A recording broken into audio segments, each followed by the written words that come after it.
कल बाजार में फल खरीदने गया तो देखा कि एक फल की रेहड़ी की छत से एक छोटा सा बोर्ड लटक रहा था। उस पर मोटे अक्षरों में लिखा हुआ था, घर पर कोई नहीं है, मेरी बूढ़ी माँ बीमार है, मुझे थोड़ी थोड़ी देर में उन्हें खाना, दवा और टॉयलेट कराने के लिए घर जाना पड़ता है।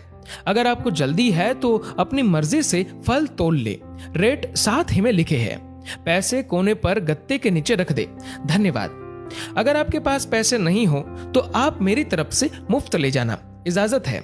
मैंने इधर उधर देखा, पास पड़े तराजू में 2 किलो सेब तोले, दर्जन भर केले लिए, बैग में डाले, प्राइस लिस्ट से कीमत देखी, पैसे निकालकर गत्ते को उठाया। वहां 100, 50 और 10-10 के नोट पड़े थे। मैंने भी पैसे उसमें रखकर उसे ढक दिया, बैग उठाया और अपने फ्लैट पर लौट आया। रात को खाना खाने के बाद हर रोज की तरह मैं और मेरा भाई टहलने के लिए निकले। मेरी नजर उसी सुबह वाली रेहड़ी पर पड़ी।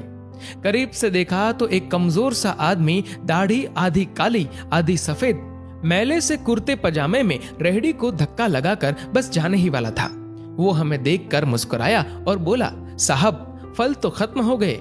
उसका नाम पूछा तो उसने बताया कि मेरा नाम सीताराम है। फिर हम सामने वाले ढाबे पर बैठ गए। चाय आई। वो कहने लगा, पिछले 3 साल से मेरी माँ बिस्तर पर है, कुछ पागल सी भी हो गई है और अब तो लकवा भी मार गया है। मेरी कोई संतान नहीं है, बीवी मर गई है, सिर्फ मैं हूं और मेरी माँ। माँ की देखभाल करने वाला कोई नहीं है, इसलिए मुझे ही हर वक्त माँ का ख्याल रखना पड़ता है। एक दिन मैंने माँ के पाँव दबाते हुए बड़ी नरमी से कहा, माँ तेरी सेवा करने को तो बड़ा जी चाहता है, पर जेब खाली है और तू मुझे कमरे से बाहर निकलने नहीं देती। कहती है तू जाता है तो जी घबराने लगता है। तू ही बता मैं क्या करूं, न मेरे पास कोई जमा पूंजी है। ये सुनकर माँ ने हाँफते कांपते उठने की कोशिश की। मैंने तकिए की टेक लगवाई। उन्होंने जुर्रियों वाला चेहरा उठाया, अपने कमजोर हाथों को ऊपर उठाया, मन ही मन राम जी की स्तुति की। फिर बोली, तू रेहड़ी वहीं छोड़ाया कर, हमारी किस्मत में जो होगा हमें इसी कमरे में बैठकर मिलेगा। मैंने कहा, माँ क्या बात करती हो, मैं रेहड़ी वहां छोड़ाऊंगा तो कोई चोर उचक्का सब कुछ ले जाएगा। आजकल कौन किसका लिहाज करता है और बिना मालिक के कौन फल खरीदने आएगा। माँ कहने लगी, तू राम का नाम लेने के बाद रेहड़ी को फलों से भरकर छोड़कर आ जाया कर, ज्यादा बकबक मत कर, शाम को खाली रेहड़ी ले आया कर। अगर तेरा 1 भी रुपया गया तो मुझे बोलियो। 2.5 साल हो गए हैं भाई साहब, सुबह रेहड़ी लगा आता हूँ, शाम को ले जाता हूँ। लोग पैसे रख जाते हैं, फल ले जाते हैं, एक धेला भी ऊपर नीचे नहीं होता, बल्कि कुछ तो ज्यादा भी रख जाते हैं। कभी कोई माँ के लिए फूल रख जाता है, कभी कोई और चीज। परसों एक बच्ची पुलाव बनाकर रख गई, साथ में एक पर्ची भी थी जिसमें लिखा था अम्मा के लिए।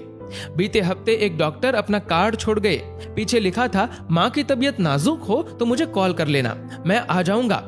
कोई खजूर रख जाता है तो कोई कुछ और खाने की चीज। रोजाना कुछ न कुछ मेरे हक के साथ मौजूद होता है। न माँ हिलने देती है, न मेरे राम कुछ कमी रहने देते हैं। माँ कहती है, तेरे फल मेरा राम अपने फरिश्तों से बिकवा देता है। आखिर में इतना ही कहूंगा कि अपने माँ बाप की खिदमत करो और देखो दुनिया की कामयाबियां कैसे हमारे कदम चूमती है। दोस्तों, इस वीडियो को लेकर आपकी क्या राय है, नीचे कमेंट करके जरूर बताएगा। और अगर आपको ये वीडियो अच्छा लगा हो तो इस वीडियो को लाइक करेगा, शेयर करेगा ज्यादा से ज्यादा लोगों तक। और ऐसे ही और भी इंस्पिरेशनल वीडियोस के लिए सब्सक्राइब करें हमारे यूट्यूब चैनल को और फेसबुक पर फॉलो करें हमारे पेज को। धन्यवाद।